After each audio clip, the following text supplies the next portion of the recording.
Muchas gracias, señor Gabriel García, por su presentación. Muy buenas tardes, queridos hermanos. Es un gusto poder compartir con ustedes un sábado más, aunque sea a la distancia. Es una gran bendición que el Eterno nos regala, esta de poder estar congregándonos, aunque sea cada quien en nuestro lugar, pero aprendiendo de su palabra y teniendo en cuenta las enseñanzas que Él tiene para nosotros. Así que para comenzar, quisiera contarles que en un par de semanas atrás estuve escuchando un sermón que se subió a la página de internet que lleva por título ¿Por qué Dios exige la fe? Y me pareció un mensaje muy interesante porque de fondo es una pregunta muy válida si nosotros queremos ser unos cristianos completos, por decirlo de algún modo, conocer por qué es necesario que Dios vea fe en nosotros. Si gustan pueden buscarlo en la página de internet, no es muy difícil encontrarlo. Y de algún modo me sirvió de inspiración para el mensaje que les traigo esta tarde, porque creo que entender muy bien los alcances de la fe, de lo que implica la fe en nuestras vidas, es relevante en esta época en la que estamos guardando el sábado en nuestras casas, en las que estamos estudiando solos. Y también porque estamos en medio de una turbulencia mundial bastante intensa. Así que sin más demora, el título de este mensaje, si desean anotarlo, es El alcance de nuestra fe. El alcance de nuestra fe. Y me gustaría empezar con lo más sencillo, que es definir la fe. Y digo que es sencillo porque la Biblia nos entrega una definición muy clara y muy completa de qué es la fe. Y me gustaría que me acompañaran por favor a nuestra primera escritura, que es donde está esta definición, que es Hebreos 11:1. Vayamos entonces por favor a Hebreos 11, versículo 1.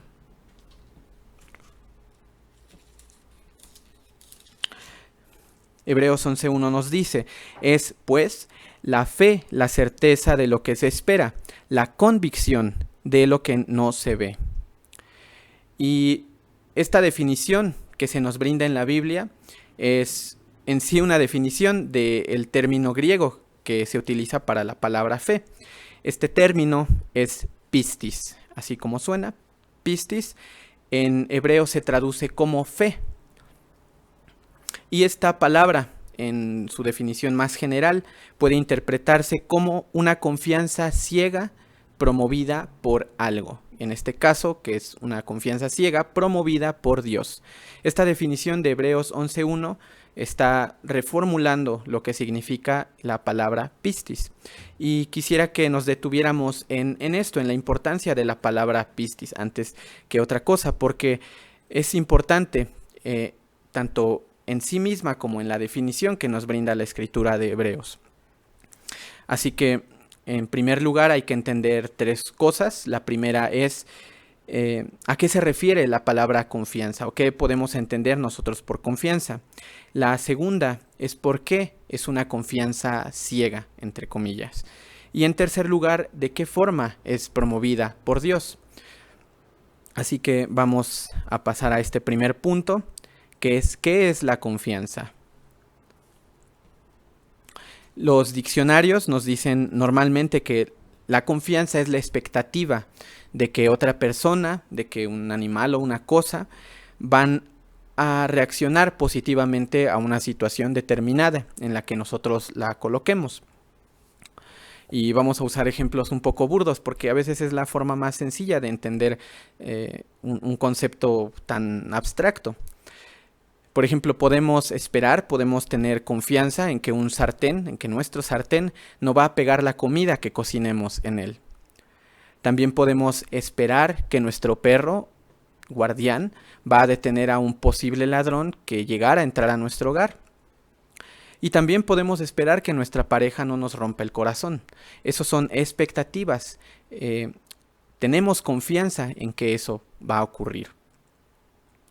La confianza es una expectativa, una esperanza casi absoluta de que las cosas van a salir bien. En ese sentido, la fe es la confianza que tenemos nosotros en que Dios nos va a hacer propicios, de que nos va a dar su favor. Pero es importante entender que este término de la confianza funciona en los propios términos de las cosas. Y no podemos esperar que Dios nos sea propicio en términos que no son los suyos. Y voy a regresar a los ejemplos anteriores para explicar un poco esto. Y como ejemplo, nosotros no podemos esperar que un perrito chihuahua detenga a una horda de 50 ladrones enfurecidos. Tampoco podemos esperar que un sartén que hemos usado durante 30 años no pegue la comida. Y tampoco es muy realista esperar que 5 pesos nos alcancen para hacer la despensa de todo el mes. La confianza es una expectativa que está basada en lo real, en cosas que realmente podemos esperar. Y del mismo modo funciona la confianza en Dios, la fe en Dios. Tenemos que conocer a Dios y conocer qué cosas le agradan, qué cosas podemos pedirle que haga por nosotros. No podemos pedirle que haga algo que va en contra de su voluntad o de su naturaleza o de su carácter. Porque aunque para Dios no hay nada imposible, absolutamente nada imposible, no podemos pedirle cosas que se contrapongan con su voluntad. Y es por eso que de algún modo la fe de una gran parte del cristianismo en el mundo es bastante hueca, porque piden cosas que no le agradan a Dios. Así que conocer a Dios es crucial para tenerle confianza. Si lo conocemos, entonces podemos confiar en Él. Si no lo conocemos, no podremos confiar en Él, por algo que veremos más adelante. El segundo punto del término pistis y de la definición de fe que se nos da en Hebreos 11 es cómo es que la fe es realmente ciega, o si la fe es realmente ciega. Este es el punto número 2. ¿La fe es realmente ciega? Bueno, en el resto de Hebreos, y los invito a que leamos todo este capítulo intentando recordar las historias de cada uno de estos héroes de la fe, encontramos que los ejemplos de Enoc, de Abraham, de Sara, de Moisés, de Abraham, de Abel, son muy peculiares, y quisiera que me acompañaran a leer el versículo 13, Hebreos 11, versículo 13. Conforme a la fe murieron todos estos sin haber recibido lo prometido, sino mirándolo de lejos y creyéndolo y saludándolo y confesando que eran extranjeros y peregrinos sobre la tierra. Pese a que estos héroes de la fe no vieron los frutos de la gran promesa que Dios les había hecho a ellos y a la humanidad entera, en realidad sí vieron evidencias tajantes del poder de Dios en sus vidas individuales. Había un objetivo puesto a lo lejos y vivieron sus vidas mirando a ese objetivo lejano, pero en el punto en el que estaban y al momento de terminar su vida hubo eventos particulares en los que Dios se manifestó activamente. Así que esa fe que ellos tenían, esa gran fe que los llevó a ser héroes, de algún modo, no era del todo ciega. Ellos tuvieron evidencias de que Dios estaba obrando con ellos. La fe, como se nos dice en Santiago 2, no es solamente la confianza de que Dios existe, sino también en que sus promesas son vigentes, vivas y accesibles para los que le obedecen. Y hay que tener siempre esto muy claro. La fe que Dios espera no es solo la fe en su nombre, no es solamente creer que Dios existe y está en algún lugar. Es también la confianza ciega de que su palabra, de que sus promesas, de que su forma de vida, sus mandamientos son verdad, son vigentes.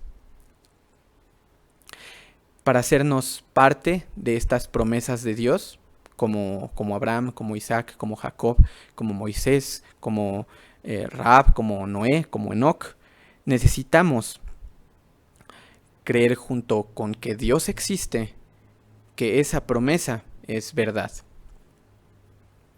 Y me gustaría que me acompañaran a una tercera escritura en Santiago 2:26, por favor.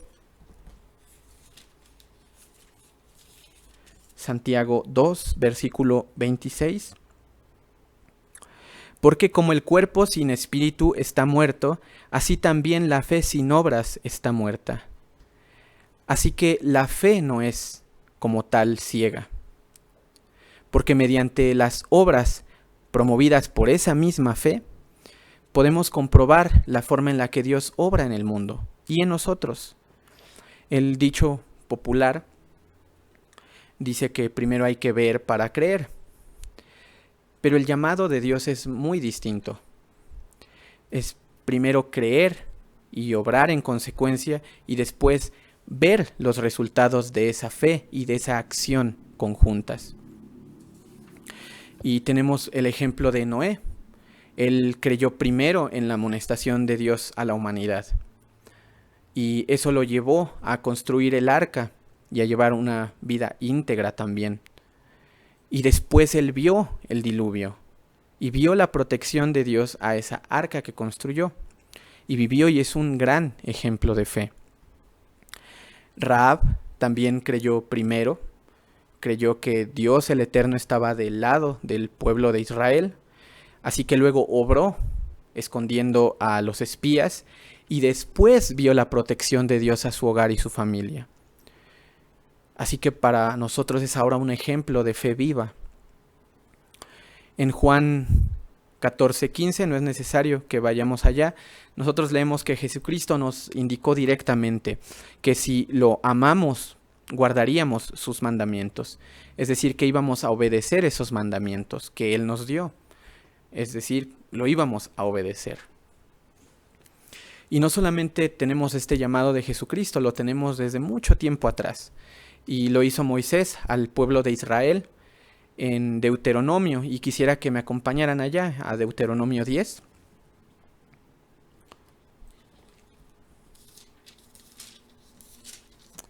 Deuteronomio 10, 12 al 13. Ahora pues, Israel, que pide el Eterno tu Dios de ti, sino que temas al Eterno tu Dios, que andes en todos sus caminos, y que lo ames, y sirvas al Eterno tu Dios con todo tu corazón y con toda tu alma, que guardes los mandamientos del Eterno y sus estatutos que yo te prescribo hoy, para que tengas prosperidad.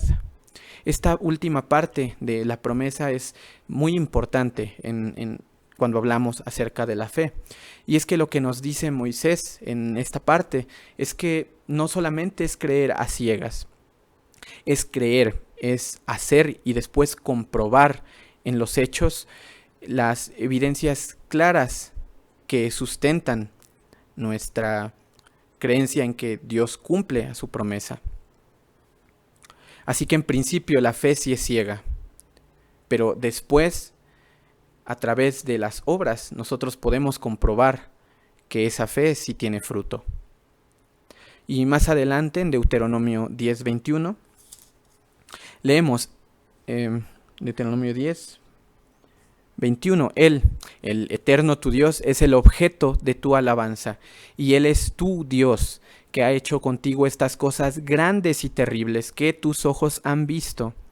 La fe en Dios siempre deja evidencias en nuestra vida.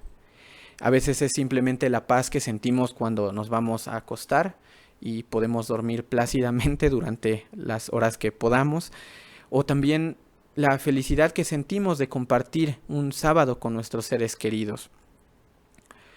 Y, ¿por qué no? También la felicidad que hemos sentido en años pasados guardando la fiesta de tabernáculos en un lugar muy bonito, con tanta abundancia, con 700 hermanos y hermanas, con 700 personas con la misma fe que nosotros. Por la fe nosotros creímos y creemos que las fiestas son importantes. Y por esa misma fe las celebramos. Y la más grande evidencia que nosotros podemos tener de que Dios obra en este mundo es que nos ha permitido celebrarla con tanta abundancia y con tanta alegría. Y eso alimenta nuestra fe, ver y recordar, en este caso, los grandes momentos que Dios nos permite Así que la fe puede en principio ser ciega, como ya decíamos, pero nos va mostrando conforme pasa el tiempo que Dios se manifiesta en los que obran con fe. Vamos a la tercera parte, el tercer punto, que es que la fe es promovida por Dios. ¿Cómo es que la fe es promovida por Dios?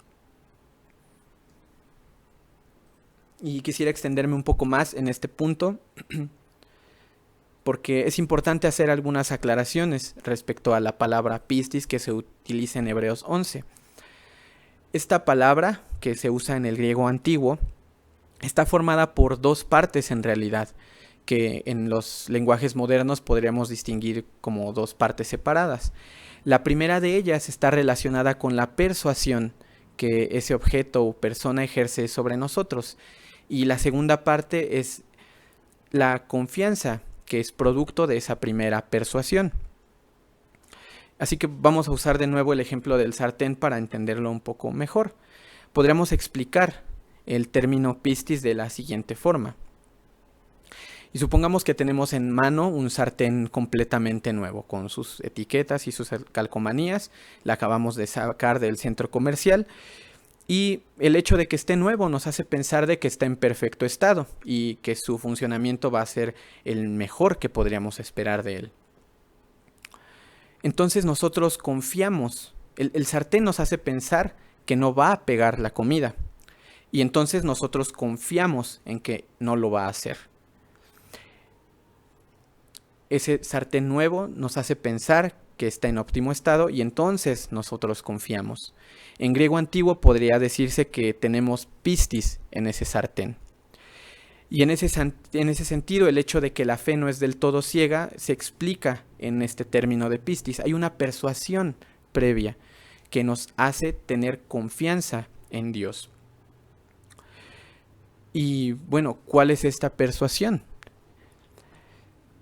Podemos tener una cierta creencia o claridad de que la obra física en la que nosotros vivimos, los planetas, las estrellas, el cielo, las células de nuestro cuerpo no son obra de la casualidad y que hubo un arquitecto que les dio forma. Podemos tener esa creencia primeriza de que Dios existe. Hay una duda sembrada de que todo esto tiene un propósito, una causa, un creador.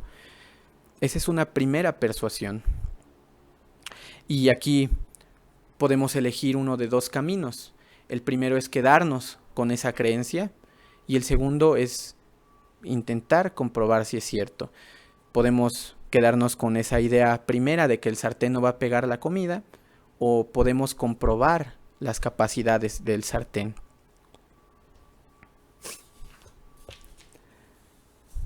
Es un poco como el ejemplo del $1.000.000. No sé si alguna vez alguno de ustedes lo ha escuchado, pero tal vez ninguno de nosotros ha visto $1.000.000 amontonados en una mesa físicamente, pero creemos que $1.000.000 es algo que puede existir.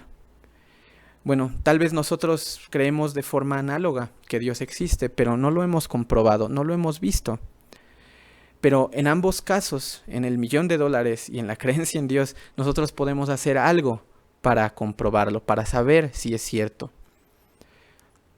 Ese proceso de conocer a Dios no es un proceso claro y delimitado, no es como ir al banco y pedirle a alguien ver $1.000.000, no, tampoco tiene un final claro en nuestra vida física. Y de hecho de eso es de lo que habla Hebreos 11. Nosotros tal vez no podamos ver el final de ese camino, tal vez no podamos en este momento ver a Dios a la cara y decir, vaya, es cierto. Entonces, los héroes de la fe no pudieron ver cumplidas todas las promesas de Dios, pero sí pudieron ver algunas de ellas obrando activamente en sus vidas. ¿Y cuáles promesas? ¿De qué promesas estamos hablando aquí? Es importante saber qué promesas tiene Dios para nosotros. Y quisiera que por favor me acompañen a nuestra siguiente escritura que está en 2 de Corintios 5. 2 de Corintios 5.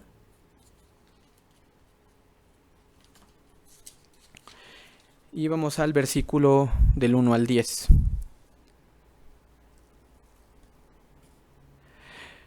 porque sabemos que si nuestra morada terrestre, este tabernáculo, es decir, nuestro cuerpo físico, se deshiciere, tendremos de Dios un edificio, una casa no hecha por manos, eterna, en los cielos. Y aquí nos está hablando de una vida espiritual. Si nuestro cuerpo físico muriere, tendremos o podríamos tener un cuerpo espiritual. Y por esto también gemimos. Es decir, que sufrimos y que se lo manifestamos a Dios, deseando ser revestidos de aquella nuestra habitación celestial. Pues así seremos hallados vestidos y no desnudos. Y me gustaría hacer aquí un paréntesis, porque a veces no es muy claro a qué se refiere, pero a lo largo de las escrituras vemos que los vestidos son utilizados como obras espirituales que cubren la vergüenza de nuestra carnalidad, de nuestra condición física. El vestido podríamos decir que es una especie de recubrimiento espiritual que cubre nuestro ser mundano.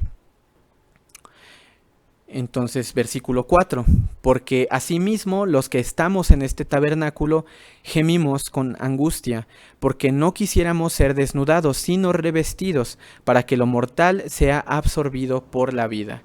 Y de nuevo nos dice que aquellos que sufrimos en esta vida por los problemas cotidianos, por enfermedades, por falta de dinero, por hambre, por la tentación de nuestro cuerpo físico, por la desesperanza, quisiéramos estar cubiertos por obras espirituales, por una condición espiritual, para que después podamos acceder a una vida completamente espiritual. Vamos al versículo 5, mas el que nos hizo para esto mismo es Dios, quien nos ha dado las arras del Espíritu. Fue Dios quien nos hizo mortales y carnales también, para que pudiéramos desear una vida distinta. Y es para eso que nos dio un adelanto de su naturaleza, que es el Espíritu Santo. Versículo 6, así que vivimos confiados siempre y sabiendo que entre tanto que estamos en el cuerpo, estamos ausentes del Señor. Porque por fe andamos, no por vista, pero confiamos y más quisiéramos estar ausentes del cuerpo y presentes al Señor. Esto quiere decir que aún sabiendo que somos pecadores y que somos débiles, debemos tener confianza, debemos tener fe en que Dios nos va a dar una vida espiritual, aunque no podamos ver ese futuro espiritual que Dios nos promete ahora. Versículo 9. Por tanto, procuramos también, o ausentes o presentes, serle agradables. Y esto es un punto crucial, porque siendo pecadores no podemos estar frente a la presencia de Dios. Dios no puede convivir con el pecado. De ese modo, o por eso es que se puede decir que nosotros estamos ausentes del Señor, no estamos frente a Él. Sin embargo, lo que nos dice aquí es que aún estando ausentes por el pecado, no frente a su presencia, debemos procurar serle agradables. Y concluimos con el versículo 10, porque es necesario que todos nosotros comparezcamos ante el tribunal de Cristo, para que cada uno reciba según lo que haya hecho mientras estaba en el cuerpo, sea bueno o sea malo. Así que en resumen, Dios nos ofrece una vida espiritual a su lado, en su presencia. Sin embargo, nos pide que le seamos agradables para invitarnos a esa instancia. Y para serle agradables, para tener acceso a esa promesa, a esa vida espiritual que nos ofrece, necesitamos revestirnos de algo agradable para Él. Y quisiera que nos quedara claro qué es esto agradable para Él. Así que por favor vayamos ahora a Primera de Tesalonicenses. Primera de Tesalonicenses. Capítulo 4. Y versículo 1. Es un resumen muy rápido de lo que le agrada a Dios. Por lo demás, hermanos, les rogamos y animamos en el Señor Jesús a que cada día su comportamiento sea más y más agradable a Dios, que es como debe ser de acuerdo con lo que han aprendido de nosotros. Ustedes ya conocen las instrucciones que les dimos de parte del Señor Jesús. La voluntad de Dios es que ustedes sean santificados, que se aparten de toda inmoralidad sexual, que cada uno de ustedes sepa tener su propio cuerpo en santidad y honor, y no en pasiones desordenadas como la gente que no conoce a Dios. Ninguno debe agraviar ni engañar en nada a su hermano, porque el Señor toma en cuenta todo esto, como ya les hemos dicho y declarado. Pues Dios no nos ha llamado a vivir en la inmundicia, sino a vivir en santidad. El que desecha esto no desecha a un hombre, sino a Dios, que también nos dio su Espíritu Santo. En cuanto al amor fraternal, no es necesario que les escriba, porque Dios mismo les ha enseñado que ustedes deben amarse los unos a los otros, y eso es lo que ustedes hacen con todos los hermanos que viven por toda Macedonia. Sin embargo, hermanos, les rogamos que su amor abunde más y que procuren vivir en paz, y ocuparse de sus negocios y trabajar con sus propias manos, tal y como les hemos ordenado, a fin de que se conduzcan honradamente con los de afuera y no tengan necesidad de nada. Y sabe algo, esta forma de vida que es agradable para Dios y que se nos comparte en su palabra, tiene un efecto positivo en nosotros a corto, a mediano y a largo plazo. Y estos beneficios son una forma excelente de notar que Dios trabaja en nuestras vidas a través de su palabra. Con estos efectos positivos de vivir conforme a Él le gusta, Él nos persuade, nos demuestra también lo bien que nos hace tener confianza en su testimonio. Así que Dios alimenta nuestra fe mediante nuestra obediencia. Si la fe es la confianza ciega en Dios, pero que es también promovida por Él, entonces podríamos reducir la fe a una especie de procedimiento. El primer punto es que tenemos confianza en que Él existe. El segundo es que tenemos confianza en que sus promesas son verdad. El tercero es que creemos que tendremos una vida espiritual en el futuro. El cuarto es que para alcanzar esa vida espiritual tenemos que agradarle. El quinto es que para agradarle debemos llevar una vida de santidad. El sexto es que nosotros veremos que esa vida sana y santa tiene beneficios para nosotros. Así, en última instancia, en un séptimo punto, Dios nos demostrará que sus promesas son verdad. Tendremos la mira puesta en esa gran promesa de la vida eterna y espiritual, pero antes habremos comprobado que esas pequeñas promesas de prosperidad y de paz son eficientes y son eficaces. Y nuestra fe va a hacerse fuerte en consecuencia, mediante nuestra obediencia, sí, en parte, pero más que nada porque Dios va a estar obrando en nosotros. Por eso se dice que la fe es un don de Dios.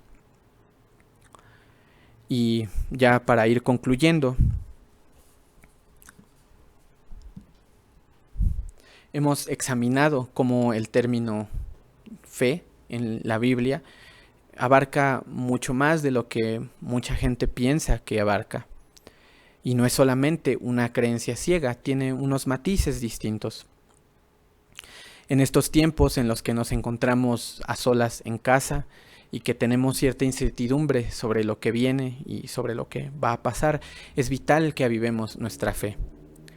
La fe en Dios es lo que nos mantiene enfocados en ese gran objetivo y también en esos objetivos pequeños que hacen nuestra vida agradable. La fe también mantiene nuestros hábitos y nuestros pensamientos en cierta sanidad y impide que nos desviemos a doctrinas que no son bíblicas o palabras que no son de Dios. También impide que caigamos en el miedo paralizante y en la desesperanza, porque el mundo es desesperanzador a veces. Es importante que avivemos de nuestra fe, porque sin ella es imposible agradar a Dios. Y si gustan subrayarlo en Hebreos 11:6, lo encontramos muy claro: sin fe es imposible agradar a Dios. Necesitamos creer en Él, necesitamos creerle a Él y obrar en consecuencia. La fe nos mueve, nos impulsa a hacer las cosas correctamente. Nos impulsa a guardar el sábado de buena forma, a mantener la fidelidad de nuestros diezmos, a mantenernos en estudio, en meditación, en oración y en ayuno. La fe nos hace levantarnos como faros de esperanza en este mundo malo, y es algo que el mundo necesita ahora, ver gente con fe, con creencias fuertes, no con miedo. La fe nos hace aceptar con humildad que Dios tiene absolutamente todo bajo su control, lo que pasa y lo que no pasa y lo que va a pasar, todo lo que concierne a nuestras vidas. La semana pasada escuchábamos sobre Sansón y cómo tomó algunas malas decisiones y sin embargo Dios cumplió su propósito a través de él. Nosotros deberíamos tener esa confianza de que si intentamos agradarle, por supuesto que Él va a cumplir su propósito con nosotros. Confiemos en que nos va a dar vida eterna en un futuro, a su lado. Confiemos en que nos va a dar reposo en nuestro día a día, que va a ahuyentar el miedo, el enojo, la preocupación, que va a dar consuelo en su tiempo, cuando estemos enfermos, cuando estemos tristes, cuando perdamos a alguien. Y también confiemos en que Él nos va a sustentar, nos va a dar lo que necesitemos. Junto con la fe, hermanos, es necesario que seamos agradecidos con Él, porque nos está dando un tiempo inigualable para conocerlo. Es un tiempo que creo que prácticamente ninguno de nosotros habíamos tenido. Entonces, hay otra forma en la que me gustaría explicar también la fe, de forma muy breve, y es que es una forma de relacionarnos con Dios. Así como podemos decir que nosotros tenemos con alguien más una relación de amistad, de noviazgo, de matrimonio, un parentesco, con Dios podemos decir que tenemos una relación de fe. Y como en los otros casos del noviazgo, de la amistad, la fe tiene ciertas reglas y tiene ciertos límites. Nos permite conocer a Dios íntimamente como el Padre amoroso que es, como un amigo también, como nuestro sustentador, pero también como una celebridad que debería ser conocida por todos. Pero del mismo modo nos indica el respeto enorme que debemos tenerle. Y todo esto del respeto lo vemos en sus mandamientos. Para Él es muy importante que lo respetemos en esa relación. Y lo vemos cuando nos dice que es un Dios celoso, que no debemos tomar su nombre en vano y que debemos honrarlo. Dios, nuestro Padre, y su Verbo, Jesucristo, su Hijo, son seres dignos de ser conocidos, y no solo por su nombre, también por las obras que realizan.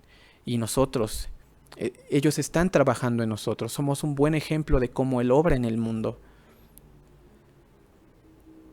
También deberían de ser conocidos por su gran ingenio, por su plan maestro, por su sabiduría y sobre todo por su grande amor para la humanidad. Porque todo esto malo que estemos pasando ahora, en lo individual o en lo colectivo, es algo que va a llegar a su fin y que solo va a permitir por un rato. Así que fortalezcamos, los invito a que fortalezcamos nuestra relación de fe con Dios, guardando y viviendo en lo cotidiano sus mandamientos. Y recordemos que esos mandamientos guardan promesas para nosotros, tienen beneficios mentales, espirituales, sociales para nosotros. Pero sobre todas las cosas recordemos que no obedecemos a Dios para obtener beneficios. Ese no es el enfoque que debemos tener de la obediencia. Nosotros guardamos sus mandamientos, guardamos su palabra, creemos en Él para agradarle, para revestirnos de esas vestiduras espirituales, para que Él quiera invitarnos a su morada. Así que eso sería todo por mi parte, hermanos, y espero que tengamos un feliz sábado y que todos nos encontremos bien en nuestros hogares. Buenas tardes a todos.